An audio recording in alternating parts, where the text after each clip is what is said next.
Hey guys, I just want to let you know that this channel will be dedicated to those with ADHD and Quiet BPD. Thank you. I have Quiet BPD and I always feel empty on the inside. 6 years ago, I was diagnosed with anxiety and prescribed with an antidepressant for a year. I asked ChatGPT for the possible personality disorders I have.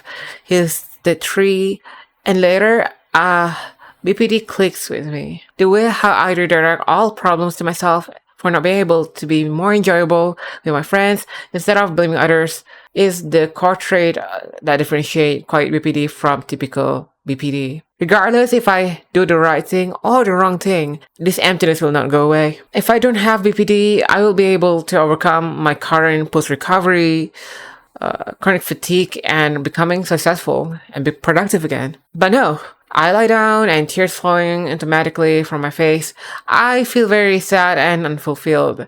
Even after multiple success, like completing my gardening project, my art masterpieces for my loved ones, or completing my online courses. My brain basically have a broken sense of fulfillment. So what I do now is instead of trying to suppress all of those grand ideas into something like small doable bits that may be insignificant to my sense of meaning, I said just do just think as crazy and as big as you want. Okay, never shrink the ideas, never make it petty, make the smaller parts, turn the small parts as a timeless parts of the project, the future-proof foundation that will stick for a lifetime, and we will develop it further once we have enough capital. Okay, so what are the differences between Quiet BPD, clinical depression, MDD, and autism? Because these are among the top confusion if you go to any like institutional health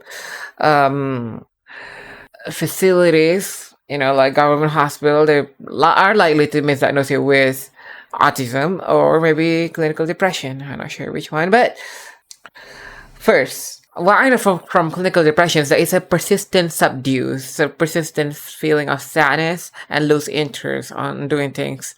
While for those with BPD, it's like the motivation is always there, but it always goes up and down, like very significantly. It's like every hour, my mood is so different. It comes to my sense of fulfillment, just as unstable. And yeah, the criteria is I feel motivated to do things at first, but then I afraid that the emptiness will come back, and the joy will only last for a few hours, a few days to a few months. And this is quite relatable to those. For example, I'll give you a really like damaging example to those who identify with transgenderism. Okay, I noticed that some transgender regret doing the gender reassignment surgery (GRS) because of their BPD. So basically, their gender dysphoria is caused by their lack sense of fulfillment or meaning, not because of a true gender dysphoria. And what happened after that? They regret doing that permanent surgery, which is crazy, right? Imagine that they had done a quite permanent modification to their body just to find that after a few months, their emptiness comes back, and which includes suicidal ideation. Okay, extreme joy and sadness within an hour. Which I have the graph here. You can look at how I feel. Hard to be a stable person means you can't really get a stable employment. For some people like me, it's pretty chronic, and also it's even harder for me to trust in myself, because like if I couldn't be committed to something, how do I supposed to even believe in my own capacity? So that's why I'm trying to do things on my own, not trying to. But still, the feeling is really bad to me. Like, yes, So how do we differentiate that with autism? Well, this is the part that confuses people. Like, they often associate alexithymia, which is inability to understand feeling, as a part of BPD. But the thing is, that's not true. For my case, especially, it's not true. I have no problem to understand my own feelings. Just the problem is the feeling is just getting so unstable. Okay. For people with autism, alexithymia, as I said, struggle to describe abstract sensation or complex emotion like love. Okay. They feel emotion physiologically, Okay, but hard to describe it with from their own perspective, from their own opinion machine, like their mind. Yeah, you see. So when you're in love, you feel like let me tell you this how I picture how autistic people feel because I had a relationship with them before. So basically, when you fall in love, you feel something on the inside. Okay, like you're in your chest or in your app, you feel comfortable. Maybe your body start to feel slightly more active. You're not going to say that you're happy. I guess you might want to say that you start to feel fresher, more energetic after interacting with someone you love, and but you don't know that's love, right? So basically, just maybe don't think it's not maybe it's not the right kind of love. Imagine that it's the love is a taboo love, like homosexual relationship, right?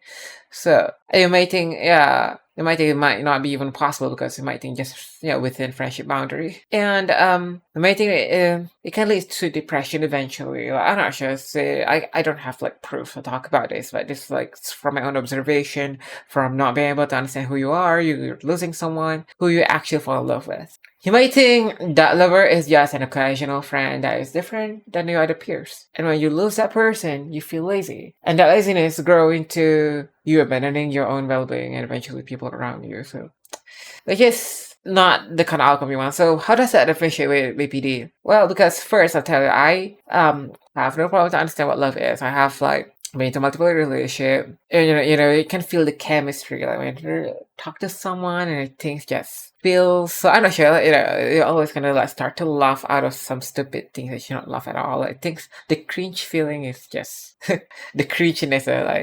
The silence just become so laughable for some reason. That's exactly. I mean, that's how it comes to me. And yeah, things are gonna get closer and closer from there. Like pursuing for like meet up or something. Yeah, to me, like it doesn't have to be like in common interest at all. Like, and that's another problem. People with autism tends to be hyperfixate on something. So when they want to find someone they love, they have to find someone that have very specific interests in maybe the specific games they play, maybe specific fandom. I mean, like.